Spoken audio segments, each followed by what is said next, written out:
Royal Challengers ബംഗളൂരുവിന്റെ വിജയാഘോഷത്തിനിടെയുണ്ടായ ദുരന്തത്തിൽ ഇടപെട്ട് Congress high command. Karnataka മുഖ്യമന്ത്രി സിദ്ധരാമയ്യയോട് ഹൈക്കമാൻഡ് വിശദീകരണം തേടും.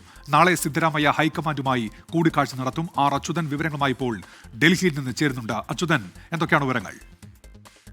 ഉന്മേഷ്, ഏറെ ചർച്ചകളിലേക്കും വിവാദങ്ങളിലേക്കും വഴിവെച്ച ഒരു അപകടം കൂടിയായിരുന്നു ഈ RCBയുടെ വിജയാഘോഷ വേളയിൽ ഉണ്ടായ തിക്കിലും തിരക്കിലും പെട്ടുണ്ടായ അപകടം. ഇതിൽ 11 പേർക്ക് ജീവൻ നഷ്ടമായിരുന്നു. ഇതിന് പിന്നാലെ സർക്കാരിനെതിരെ തന്നെ വലിയ വിമർശനങ്ങൾ ഉയർന്നു. വേണ്ടത്ര സൗകര്യങ്ങൾ ഒരുക്കിയില്ല എന്നതടക്കമുള്ള വിമർശനങ്ങൾ ഉയർന്ന ഒരു സാഹചര്യമുണ്ട്. ഈ ഘട്ടത്തിലാണ് ഇപ്പോൾ കോൺഗ്രസ് ഹൈക്കമാൻഡ് കർണാടക മുഖ്യമന്ത്രി സിദ്ധരാമയ്യയെ ഡൽഹിയിലേക്ക് വിളിപ്പിച്ചിരിക്കുന്നത്.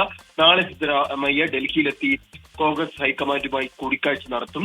പാർട്ടി നേതൃത്വത്തോട് നിലവിലെ സാഹചര്യങ്ങൾ എന്താണ്, രാഷ്ട്രീയ ഈ സംഭവവുമായി ബന്ധപ്പെട്ടിട്ടുള്ള നിലവിലെ സാഹചര്യം എന്താണ് എന്ന കാര്യങ്ങൾ സിദ്ധരാമയ്യ വിശദീകരിക്കുമെന്നാണ് മനസ്സിലാക്കാൻ കഴിയുന്നത്. ഇന്ന്